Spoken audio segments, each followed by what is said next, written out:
अस्सलाम वालेकुम गाइस, भाई क्या हाल है? खैर भाई, टीम पहुंच चुकी है यार। टीम ऑस्ट्रेलिया पहुंच चुकी है और व्हाट अ वेलकम यार।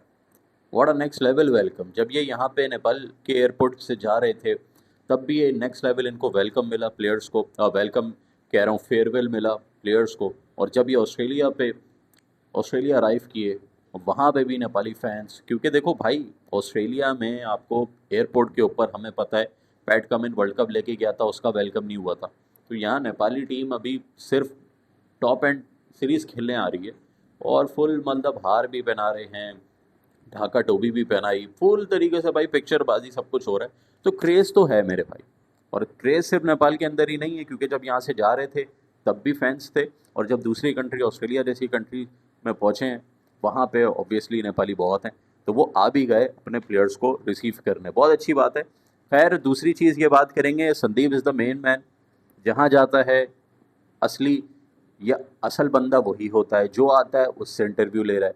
यूके गए हैं भाई साहब, यूके में जाके सारे बंदे इनके पीछे भाग रहे हैं, मतलब यूनिवर्सिटीज़ में इनवाइट कर रहे हैं, यूके के मैचेस में, काउंटी मैचेस इनको खिला रहे हैं, चल रहे हैं तो इधर बॉडीगार्ड, मतलब बॉडीगार्ड क्या, राइट हैंड लेफ्ट हैंड, मतलब भाई फुल तरीके से प्रोटोकॉल। और यहाँ अभी पहुँचे नहीं है भाई, पहुँची तो बांग्लादेश की भी टीम है, पहुँची तो पाकिस्तान की भी टीम है, इंटरव्यू आपने एक से भी नहीं लिया। ये नेपाल की टीम आती, तुम संदीप पकड़ लिया यार आपने। ऐसा भेदभाव यार, पाकिस्तानी किसी बंदे को इंटरव्यू कर लेते। खैर, क्या ही इंटरव्यू करते, आबा काटा ही करते वो भी इंटरव्यू के अंदर। तो खैर, यहाँ पे अच्छी बात है कि संदीप भाई से इंटरव्यू हो रहा था। ऑस्ट्रेलियन जर्नलिस्ट ने आके सवालात किए होंगे बहुत सारे, वो इंटरव्यू जब आएगा तो देखेंगे क्या बात हुई क्या नहीं हुई। But Sandeep is the main man, और मुझे ऐसा लगता है कि दुनिया को ऐसा ही लगता है कि नेपाल टीम का जो कैप्टन या मेन बंदा है वो यही है, जहाँ जाता है कैप्टन बना हुआ होता है भाई। खैर, रोहित पौडेल भाई अपनी टीम को लेके, स्क्वाड को लेके स्टेडियम पहुंच गए। Australia versus south Africa match देखा। मेरा ये कहना है रोहित पौडेल को कि आपने इस मैच से सीखा बहुत कुछ होगा, कि पहले बैटिंग करके 200 भी मार सकते हैं, और अगर चेस करने पे आए तो चेस भी कर सकते हैं, और अगर डिफेंड करने पे आए तो डिफेंड भी कर सकते हैं।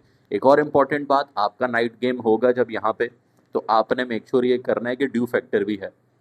ड्यू फैक्टर बहुत है मेरे भाई, लेकिन ड्यू फैक्टर के लिए आपने, अगर पहले बैटिंग आ रही है तो बड़ा स्कोर लगाना है, ताकि वो ड्यू फैक्टर जब आए तो वो किल कर दे। और एक और अच्छी बात यह है कि रूल आईसीसी ने चेंज कर दिया है कि अब आप बॉल जो है वो चेंज कर लोगे, यानी ड्यू की वजह से अगर बॉल गीला हो रहा है तो आप फिर अपनी जो भी 10 ओवर तक का कोई रूल है कि 10 ओवर वाली पुरानी बॉल उठा लो, आप फिर डिसाइड करोगे कि कौन सी लेनी है, नहीं लेनी है, या क्या है।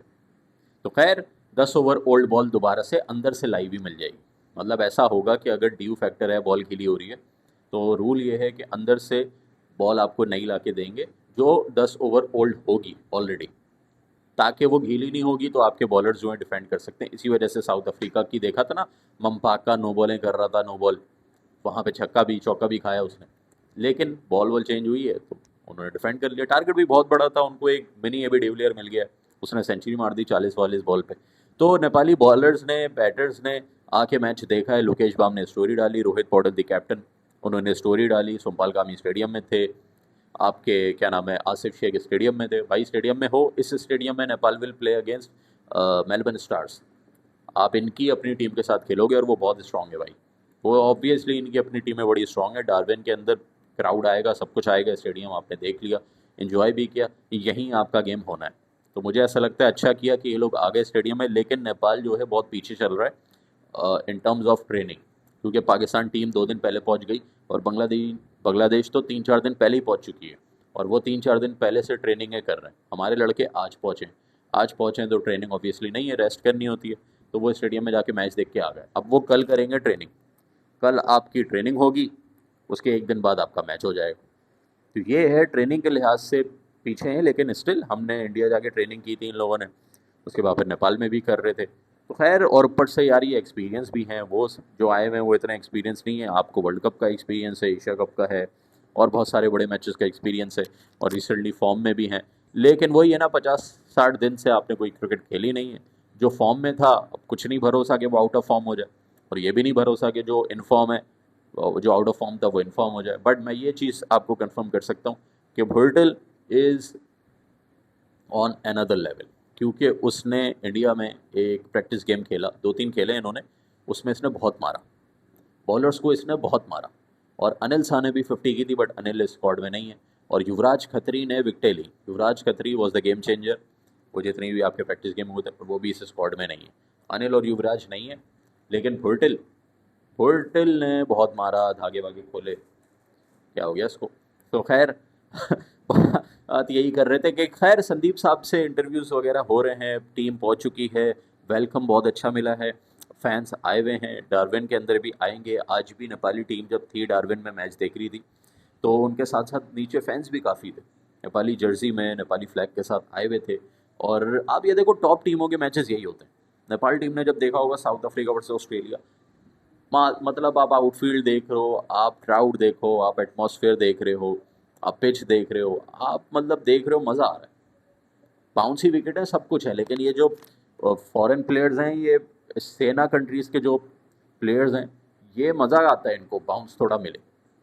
हमारे लड़कों ने भी हमें ये बताया था बाउंस पे प्रॉब्लम है, बट वो जो अनइवन वाला होता है, बैठ रहा है ऊपर आ रहा है, बैठ रहा है ऊपर आ रहा है। लेकिन इंडिया को इन्होंने बाउंस पे बहुत मारा था। आपने देखा होगा इंडिया ने एशिया कप में इंडिया नेपाल के अगेंस्ट बाउंसर्स की स्ट्रेटजी अपनाई थी और बाउंसर पे बहुत छक्के पड़े थे, बहुत छक्के पड़े थे, मारा भी था। और मैं आई स्टिल रिमेंबर उस टाइम पे गौतम गंभीर इंडिया का कोच नहीं था, गौतम गंभीर वो कमेंट्री बॉक्स में थे। तो कमेंट्री बॉक्स में गौतम गंभीर ने स्टेटमेंट ये दी, देखो गौतम गंभीर आपको पता है तारीफ किसी की नहीं करता, एक छक्के ने वर्ल्ड कप नहीं जिताया है, फलाना नहीं है, ढिमका, वो तारीफ करता ही नहीं है किसी की। तो वो नेपाल की तारीफ कर रहा कमेंट्री बॉक्स में ये बैठ के कि मैं पहली दफ़ा कोई साउथ एशियन टीम देख रहा हूँ जो बाउंसर को इतना अच्छा खेल रही है। पहली दफ़ा आके कोई टीम खेल रही हो तो उसने आपको बड़ा हाईली रेट किया और आपने खेला भी था भाई। इंडियन पेसर्स की बाउंसर्स पे छक्के वक्के भी मारे थे, बहुत कुछ, मतलब आउट ही नहीं हुआ था ना बाउंसर पे। मुझे एक शॉट याद है गुलशन झा का, बाउंसर किए गुलशन ने, ये किया है अपर कट, हल्का सा किया है लेकिन वो बड़ा स्मूथ शॉट था। नहीं देखा तो जाके हाईलाइट आज देख लेना, बहुत अच्छा ये शॉट मारा था। और मैं ये शॉट देख के मुझे फिर वो साउथ अफ्रीका वाला गेम याद आ गया। दो लगातार बाउंसर की उस घंटे बेढंगा बॉलर मोटे ने, आप ये कर लेते यार, लेकिन उसने स्लोअर बाउंसर्स की थी। हमें प्रॉब्लम देखो यहाँ आ रहा है ऐसी वाली, लेकिन अगर ऑस्ट्रेलिया की पिच पे मुझे ऐसा लगता है भोटिल मारेगा। भोटिल क्योंकि देखो अग्रेसिव, नेचुरल अग्रेसिव प्लेयर है, उसके बाद 1 सेकंड ज़्यादा है, वो लेंथ को बड़ी अच्छी से रीड करता है, तो वो ये वाली बॉल पे स्लैप तो मारेगा। और क्राउड भी है, बाउंड्रीज इतनी बड़ी नहीं है, क्राउड में डायरेक्ट बॉल आ रही है, तो वो मुझे ऐसा लगता है भोल्टल यहाँ पे बड़ा, इवन अनिल साहब भी अच्छा साबित हो सकता था इन पिचेस पे। हमें पता है फास्ट पिचेस पे, इवन यार मैंने देखा है बहुत अच्छे पुल शॉट मारता है यार हमारा आसिफ शेख, कट शॉट भी मारता है, पुल भी मारता है। तो मुझे ऐसा लगता है कि इनको डरना नहीं चाहिए, फ़ौरन अडॉप्ट करो इन कंडीशंस को, और फ़ौरन आके आप बैक फुट पे रहोगे तो फिर आपका यही होगा कि बच जाएं। बचने का कहानी नहीं है यार। आप यहाँ पे देखो कैसे कितने रन हो रहे हैं इस TIO स्टेडियम या ऑस्ट्रेलिया के स्टेडियम। पिच बहुत अच्छी है, देखा ना आपने, उनको पैक कर दिया, 50 रन से जीत गए। लेकिन अगर आपने स्कोर करना है तो स्कोर भी हो रहा है, बॉलर का भी फ़ायदा हो रहा है, बैटर का भी। ऐसा नहीं है कि सिर्फ बॉलिंग फ्रेंडली पिचेस। तो खैर मुझे ऐसा लगता है नेपाल को बेनिफिट मिलेगा इन पिचेस पे खेल के। और फिर जब आप ओमान जाओगे तो ओमान की पिचेस आपको फिर ऐसा लगेगा कि हलवा है, क्योंकि आप ऑस्ट्रेलियन पिचेस पे खेल के आए हो, ऑस्ट्रेलियन सॉइल पे, ऑस्ट्रेलियन मतलब ऑस्ट्रेलियन स्टेडियम पे ही खेलना है। इट्स अ ड्रीम यार, वो ड्रीम पूरा करके आए हो, मुश्किल पिचेस पे खेल के आए हो। और ऑस्ट्रेलियन बॉलर्स, उनके डोमेस्टिक के बॉलर्स भी आप खेलोगे, हर बंदा 140 प्लस है भाई, तो वो खेल के आओगे तो फिर आप जब यहाँ आओगे ओमान, तो आप ये हांगकांग के, जापान के, कुवैत के, UAE के, ओमान के, PNG के तो घंटे बजाने पड़ेंगे आपको। तो यहाँ पे मैं रोहित पौडेल की एक स्टेटमेंट भी मैंने सुनी जाने से पहले, उन्होंने बोला कि हम श्योर हैं और हमें पता है कि हम जाएंगे वर्ल्ड कप में, तो वो ही इज़ लुकिंग कॉन्फिडेंट। लेकिन मैं रोहित पौडेल से ये बोलूँगा भाई, आपका जो हरकतें हैं कि टॉस जीत के मैं बॉल करूँगा, यहाँ ये हरकत ना करना। ये सीखने की जगह है, हार भी जाओ तो टेंशन नहीं है, लेकिन लड़के हारोगे तो हम आपको कुछ बोलेंगे। लेकिन आप ये सोच के चलो कि वर्ल्ड कप क्वालिफायर में टॉस में हमेशा नहीं जीतूंगा, हर बार मेरी बॉलिंग नहीं आएगी, तो मैं एक काम करता हूँ, यहाँ पे मैं वो करता हूँ जो मैं वहाँ हो सकता है मेरे साथ। तो आप पहले बैटिंग करो, बैटिंग करके भी जीतो, बॉलिंग करके भी जीतो। और आप हमेशा बॉलिंग काहे को करते हो यार? तुमने सारे मैचेस, बड़े मैचेस बॉलिंग करके हारे। तुमने UAE वाला गेम, तुमसे चेज नहीं हुए 123 रन, तुम वो हार गए। तुमसे फाइनल हांगकांग वाला, तुमसे वो चेज नहीं हुआ, तुम मतलब 80-70 पे ऑल आउट हो गए। फिर कुवैत वाला फाइनल, तुमसे चेज नहीं हुआ, वहाँ पे भी बशीर और नन्नान ने थोड़ा बचा लिया लेकिन नहीं हो पाया। उसके बाद फिर स्कॉटलैंड वाला फाइनल, वहाँ तुम्हारा आयरी भाई 34 पे 33 बॉल पे 34 कर रहे हैं, वो तुमसे चेज नहीं हुआ, तो चेज हाई काय को करते हो भाई? 4 मैचेस तो मैंने ऐसे गिनवा दिए लाइव बात करते हुए, अगर मैं डाटा निकालने बैठ जाऊँ तो पता नहीं कितने निकल आए। ये तो मेरी मेमोरी में घूम रहे हैं, जो पिछले 4 महीने में जो आपने हरकत की है 4-5 महीने के अंदर, वो मैंने गिनवा दिए, तो फिर मैं और कितने गिनूँ? एक और याद पड़ रहा है मुझे, ओमान ने जो हमें फाइनल हराया था घर पे आके, वो भी हम शायद चेज ही कर रहे थे, कोटापा हो गया, मतलब रन एंड में नहीं हुए थे या क्या, 180 था क्या था, फिर नेदरलैंड वाला गेम भी फाइनल था, वो नहीं हो पाए, चेज पे नहीं हो रहा। आपकी को लगता है कि आपकी स्ट्रेंथ चेजिंग है, बट मुझे नहीं लगता, बड़े मैच में आपसे नहीं होता चेज। 123-24 आपसे चेज नहीं हुआ था यार, आपने चेज नहीं किया था। तो खैर आप यही सोच के चलो कि भाई पहले बैटिंग आ सकती है तो बैटिंग करो, स्कोर लगाओ, अगला टीम को डिफेंड करो। नंदान यादव आपके पास है, अब तो आपके पास अविनाश बोरा वाला हिसाब थोड़ी है कि यार भरोसा ही नहीं है कि अविनाश को बॉल दी तो पता है कि 15 रन डिफेंड करने, 2 ओवर में 15 डिफेंड करने, अविनाश ने एक ही ओवर में आगे 11 दे दिए, लास्ट ओवर में 4 रन डिफेंड करने को दे दिया, सोमपाल भाई बचा लो। तो ये नहीं है, अब नंदान एटलीस्ट कुछ कर लेगा इंशाल्लाह, लग रहा है कि नंदान डेथ ओवर स्पेशलिस्ट बन सकता है, इवन न्यू बॉल से भी अच्छी बॉलिंग कर रहा है, और मिडिल फेज में लाना है वहाँ भी करेगा, और बैटिंग भी नेक्स्ट लेवल कर सकता है नीचे से आके। तो अविनाश से तो बहुत ज़्यादा प्लस पॉइंट है नंदान के पास यार, डेथ ओवर बॉलिंग उससे बेहतर कर रहा है, फुल टॉस किंग नहीं है, और दूसरी बात अविनाश से बहुत बेहतर बैटर भी है भाई, मैच विनर है। तो ये जो है ना नंदान की इंक्लूजन, बहुत बड़ा प्लस पॉइंट हो गया नेपाल के लिए। और फिर रुपेश सिंह भी कर रहा है बॉलिंग, और वो भी प्लस पॉइंट हो गया नेपाल के लिए। फिर अगर आदिल आलम इंक्लूड होता है कुछ अगली सीरीज में 5-6 महीने बाद, तो नेपाल के पास 3 ऐसे प्लेयर होंगे, 4 सोमपाल 5, ओ भाई व्हाट द हेल, T20 की बहुत स्ट्रॉन्ग टीम बन सकते हो भाई। Bowling batting Sompal, bowling batting Karan कैसी, bowling batting 2, Gulshan bowling batting, Rupesh Singh bowling batting, Nandani Yadav bowling batting, Adil Alam bowling batting, 6 ऐसे हैं जो आप मतलब बैटिंग भी आपके टॉप ऑर्डर से अच्छी कर लें, और बॉलिंग भी एट टाइम्स। बॉलिंग क्या मतलब, करण तो आपका मेन है, लेकिन बैटिंग भी आपको पता है, मैच विनर है, 60 रन मार दिए थे उस दिन, अकेले ही जिता दिया। सोमपाल ने भी 50 मारी थी, वो जो सबसे बड़ा चेज हमारा होने वाला था। गुलशन आपको पता है मैच विनर, फिर नंदान, फिर रुपेश ने भी करके दिखाया है, फिर आदिल अगर आ जाए। तो ये फास्ट बॉलिंग ऑलराउंडर्स जो नेपाल को मिले हैं भाई, दुनिया के पास एक नहीं होता, तुम 6-6 लेके घूम रहे हो भाई।